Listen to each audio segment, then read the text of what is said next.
As they sailed over the ocean, the soldiers aboard a ship spotted something odd floating right in front of it. As they moved closer to check on it, they discovered it was more than what they could have imagined and screamed in horror. The chill descended on the ship, accompanied by the darkness that marked the start of another shift. Stretching, Mark walked into the office to begin his day as a naval officer. He strongly believed he played a significant role in protecting his country and everyone therein. He had always loved the water ever since he was a little boy. With his love for his country and his love for the water, it only made sense that he served his country by becoming a naval officer. He worked undisturbed till 11 p.m. when he heard footsteps to his right. He looked around but saw no one. Mark shrugged it off and went back to work, thinking he must have misheard. In no more than 5 minutes he heard footsteps again to his left. This time he stood up and looked around, and even outside the office, but he didn't see anyone. He was beginning to get creeped out. Uncomfortable, he stepped out onto the deck to take a cigarette break. The moment he lit the lighter, he saw 2 figures coming towards him. He jumped in surprise, the cigarette falling off his lips. Then he berated himself for being so jumpy and childish. He knew who those figures were, 2 guards doing their rounds as usual. They all spent a few moments chatting while Mark smoked, trying to relax. He didn't know what had come over him that night, but he was about to find out that his instincts were trying to tell him something important. Taking his wits with him, Mark took a deep breath and walked back into the office. How silly had he been? Of course those footsteps belonged to the guards, and now that they had finished patrolling that side of the ship, they wouldn't come back. So he fully expected silence. But some 10 minutes later, Mark heard footsteps again. He held his breath and listened intently, hoping he was wrong. Again, he heard the steps coming behind him to his right. Swallowing hard, he called out, rather than wander aimlessly, "Why not just come over here and hang out for a bit?" The footsteps paused for a moment and then walked past him, stopping in front of the couch. The situation got even weirder as the silence stretched. Berating himself again for being so childish, Mark said the first thing that came to his mind, "Full moon tonight." He got no response back. Figuring he had nothing to lose, Mark tried again. "It looks like it's going to be a calm night, still no response." He shrugged and went back to work. Every so often he would look up and perk his ears, but he didn't hear anything else until the end of his shift. When he went back to his room to sleep, he found that he couldn't get that incident out of his mind. He didn't speak to anyone about it because it felt somewhat ridiculous. After all, he was a grown man talking to the void. How embarrassing would that be if he confessed to his fellow sailors? He knew that some of them would have laughed at him until the end of his days. However, he also knew that some sailors on board were highly superstitious and would probably find a ghostly explanation for the mysterious sounds. Mark himself remembered an old story he had once heard about the oceans. Some older officers believed that there was a spirit who roamed the seas. The spirit was the ghost of an old naval officer who lost his life while saving the victims of a wrecked boat. Some people believed the benevolent naval captain would always make his presence known whenever danger loomed so that the naval officers could provide assistance. Mark had never believed the story, but something in his bones indeed told him that something dangerous was about to happen. The following week, Mark was on the lower deck with his other off-duty colleagues to celebrate their 3rd month at sea. They threw an impromptu party, complete with orange juice, snacks, and cards. The atmosphere was lively, and the jokes flowed freely. As he played, Mark looked up toward the horizon, and a shadow in the distance caught his eye. He looked intently, but he couldn't be sure what he saw. He called the attention of his colleagues, and they all stared into the distance, hoping to catch a glimpse of what he had seen. Quickly, someone ran to get binoculars so they could see more clearly. The mist over the horizon came from out of nowhere. In the distance, they could see the clouds gathering, indicating an incoming storm. The crew began to disperse the party over to prepare for the storm. Mark knew what he had to do, but he couldn't get his mind off the object he thought he saw in the distance. He tried to shrug it off when he felt the presence by his side. He turned, but there was no one there, and no one was paying attention to him. His mind went to the night he had heard footsteps in his office, and he wondered if the stories were true. If the ghost of the benevolent naval captain was on board, Then danger loomed. Shaking his head, Mark looked through the binoculars once more, and what he saw shook him to his bones. Immediately he rushed to the upper deck to bring what he saw to the attention of his superior, Tom. Tom always encouraged his crew to report any anomalous sightings to him. In his experience, the prompt reporting of such sightings could mean the difference between life and death for either the crew or anyone lost in the deep blue seas. Immediately after Mark reported what he thought he saw, Tom followed Mark to the lower deck and looked for a minute before he saw it. When he did, he screamed in horror. The shocking reaction of their superior surprised the entire crew, who wondered what horror lay on the horizon.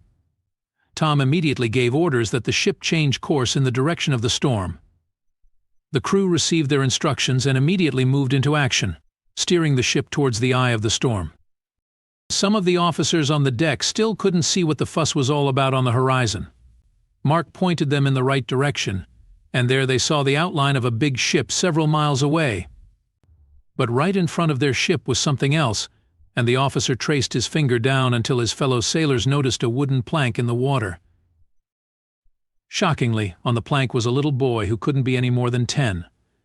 From the distance, they couldn't tell if he was still conscious or if he had passed out. Mark pointed out to Tom that they could blast the horn to catch the attention of the boy. If he was conscious, he would give some sort of sign and know that rescue was on its way. Tom liked the idea and gave his consent. With every eye trained on the bouncing wooden plank, the ship bellowed. Everyone sighed in relief when they saw the boy raise his head. Seeing the ship in the distance, the boy waved something black in the air to get their attention. The officers responded with another toot as they sped in his direction. In less than 15 minutes they would reach the boy and bring him to safety. While everyone prepared for the boy's rescue, Tom remained on the deck, his binoculars trained on the waters. The big cloud behind the boy shifted slightly, and the captain's hands trembled. The sailors wondered what he had seen. Tom chose not to say anything to the crew. He only asked how much longer it would take to reach the plank. They replied that they were about 12 minutes away from the boy. The dark clouds had covered the sky, plunging them into darkness. Everyone held their breath and prayed the skies wouldn't unleash just yet. Tom waited for a minute to weigh his options. What he didn't tell his crew was that just behind the plank was a shark. He couldn't tell if the shark was simply going its way or if it had its sights on the boy. If they didn't rescue him in time, the shark could very easily hurt the boy. There was also the incoming storm to consider. It was only a matter of precious minutes before the waves overtook the small plank and dumped the boy underwater. Tom also knew he was risking the lives of his crew as they headed into the eye of the storm. Making up his mind, Tom ordered the ship to stop. He decided to send in a rescue boat instead. The boat would be able to move faster and save the boy from the shark. So he called Mark and 2 other crewmates, entrusting them with the mission of bringing the boy back safely. Warning them of the shark, he waved them off with everyone watching, their hearts in their mouths. Pushing the limit, Mark and his colleagues raced to the boy. They could see the waves gathering, and it was in their best interest to get the boy before the waves descended. The strong winds were slamming against the boat, tossing it from side to side. Mark and his colleagues fought to keep the boat on course, their eyes on their target.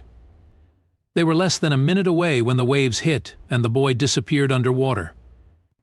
Even from a distance, Mark could hear the cries of horror from his colleagues on the ship.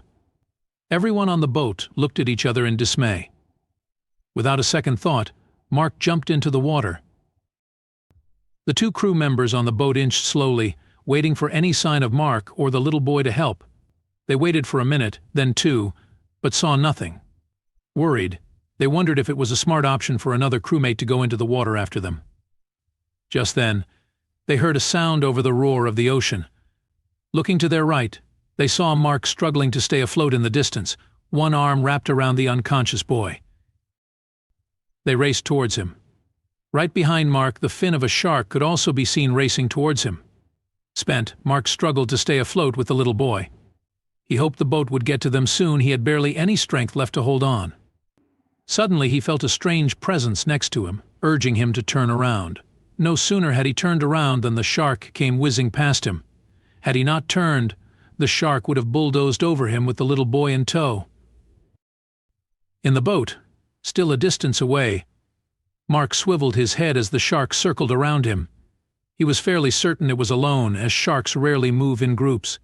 He knew he didn't have the strength to fight off the shark, maintain his grip on the boy, and remain afloat. He hoped that by kicking his legs harder, the predator would swim away, leaving them alone. But after a minute, Mark realized his hope wouldn't come true.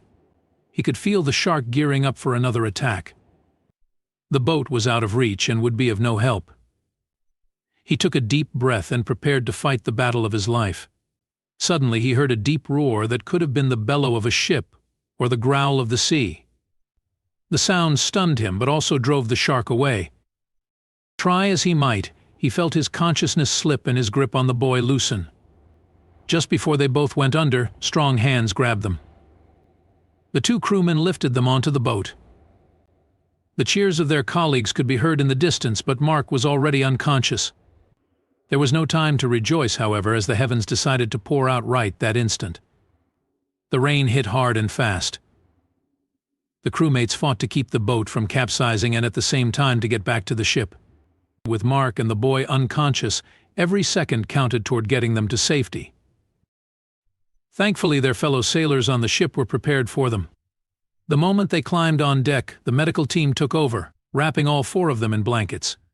They managed to revive Mark and the little boy and rushed them to the medical unit to rest. Everyone cheered Mark and his colleagues for their valor as they walked in. In a few hours, Mark was well rested enough to move around. He reported in Tom's office. The little boy was still unconscious, and they couldn't figure out how he ended up all alone in the middle of the ocean. The silhouette of a ship they had both seen on the horizon was completely gone. Tom asked his crew if they had heard any reports of a boat capsizing in the nearby area, but the response was negative. With the billowing rain, it was impossible to check for signs of a wrecked ship. With very little to go on, they had no choice but to wait for the little boy to wake up and tell his story. A couple of hours later, the boy opened his eyes. He told them his name was David. He lived with his grandparents, and this weekend his grandfather decided to go sailing to celebrate his retirement. He had begged and pleaded to come along. After pestering the old couple for the entire week, his grandfather relented after he promised to be on his best behavior. He told them how he'd sat with his grandfather for many hours, observing the weather patterns. The forecast had promised a warm temperature and a cloudy sky. As it was his first time in the water, David ran around his grandfather, barely listening to the old man's instructions. Seeing how excited he was, his grandfather insisted he wear a life jacket. After spending hours on the deck entertaining his young grandson, the spent old man insisted that they take a nap. He was soon asleep, but the spirited kid couldn't settle down. He sneaked past the softly snoring man to the deck. Remembering his grandfather's insistence on the life jacket, he reluctantly put it on before heading back out to the deck. He stared over the rail, watching the fish as they floated past the boat. His attention was drawn to a plank that floated towards him. The curious boy reached out to grab the plank, but the waters kept drifting the piece of wood away from his reach. With one hand on the railing, David stretched further than he should have into the waters. The boat lurched, and his grip on the railing slipped.